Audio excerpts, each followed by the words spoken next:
Hello everyone, I'm meteorologist Charlie Ironmonger. Thank you so much for joining me today for your 1 p.m. news and weather update from the First Alert Desk. Now we've got news out of Raleigh where the state fire marshal is asking fire departments across the state to send resources to Jamaica after the devastating Hurricane Melissa.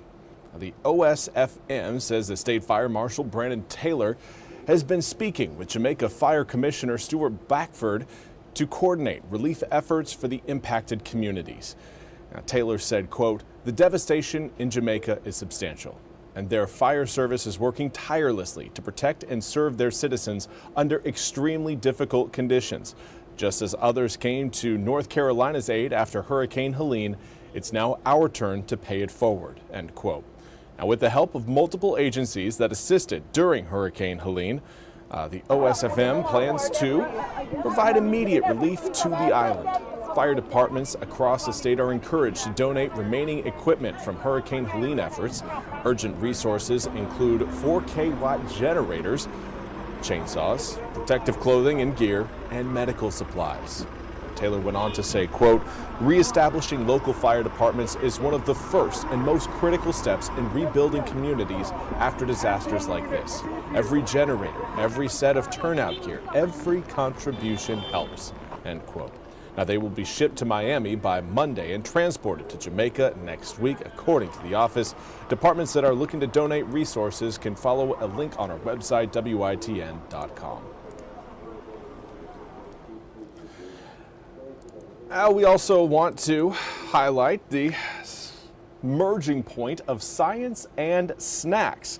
They're converging right now in the middle of the country. NBC's Brad Hicks shows how satellites are helping farmers gain valuable insight from space. If you've ever eaten Doritos, good chance Joe Walgren grew the corn in those chips. We grow a lot of grain for them. He doesn't just harvest with his combine, he collects information. It's just a wonderful tool to gather data. And farming on the scale he does, good data can save dollars. But for decades, a key piece of that data puzzle has been missing. Farmers could measure how much water they pumped, but not where that water was going. Just because the water gets poured onto the field doesn't mean the crop is actually consuming that water. And across the High Plains, that's a problem. The High Plains Aquifer, the biggest in America, holds a lot of water. You could fill several of the Great Lakes. But some parts have become dangerously overdrawn. There's areas where we've pumped so much water that we can't get water out of it anymore. So to better measure where the water is going, Jim Schneider and his team are looking to the sky. They've been flying these satellites around the Earth since 1985. It's called the Landsat satellites. The satellites use thermal sensors to measure evapotranspiration, ET, which shows how much water crops and soil are sending back into the atmosphere. ET is usually the missing component to balance the water budget. But until recently, that information wasn't widely available. A cooperative effort called OpenET is changing that. OpenET puts the Landsat information in a format farmers can actually use. The lighter yellow colors are less ET and the darker is more ET. If you zoom in, you can see that it's being measured on a field-by-field basis. So it's literally telling us how much water the crops are using. It's really beyond what we were ever able to do in the past. That's better data. That's actionable data. A little science in your snack coming from space. In Nebraska, Brad Hicks reporting. And again, that was Brad Hicks reporting. We now turn to your weather forecast. Again, looking at lots of sunshine today. Air temperatures, though, right now kind of reaching their max. We're not going to be getting too much warmer than where we're at right now. Here's a look outside through our PGV cam. Currently 66 degrees outside with a north-northeasterly breeze at 7 miles an hour in Greenville. Rest of eastern North Carolina pretty much looking at the same conditions. Not a whole lot of variance in terms of air temperatures today. Right now, the coolest temperature on the map is 59 degrees in Manio. Warmest spot on the map, 68, shared by Kenansville and Jacksonville. Now, later on today, we're going to be seeing these northeasterly winds slowly shift a little bit more easterly and southeasterly. That'll set us up tomorrow for certainly more heat than what we've experienced today, but it's the weekend where we'll really see the mercury fly. Air temperature is going to be reaching the mid to upper 70s over both Saturday and Sunday. We'll start the warming trend coming up tomorrow with encouraging winds out of the south that should blow in at about 5 to 10 miles an hour.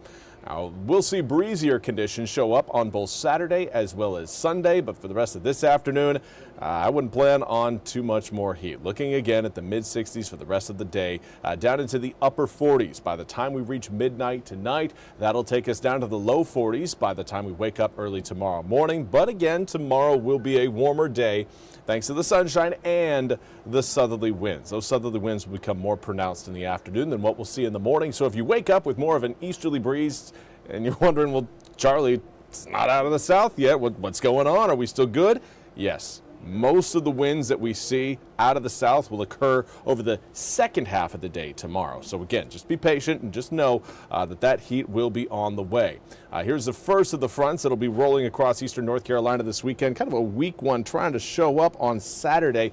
May see a few showers get squeezed out of that system, but it's the one sitting further back towards the Dakotas and Montana that is going to be pumping in quite a bit more of that cold Canadian air across the American Southeast. It is going to be a frigid start to next week, comparatively speaking, especially as we're going to be sitting near 80 degrees by the time we get into Sunday afternoon. So talking about this type of chill heading our way only, maybe a day after, it may catch some people by surprise who aren't paying attention to the forecast. And that cold air will stick around through both Monday and Tuesday. We'll try to gradually warm up through next week, but again, that chill is really going to be widespread, all-encompassing, and it will last for at least, I would say, 36 hours, maybe a full 48. Do note those Wednesday morning air temperatures, Tuesday night into Wednesday morning, still down in the mid-30s. While that is a little bit above freezing,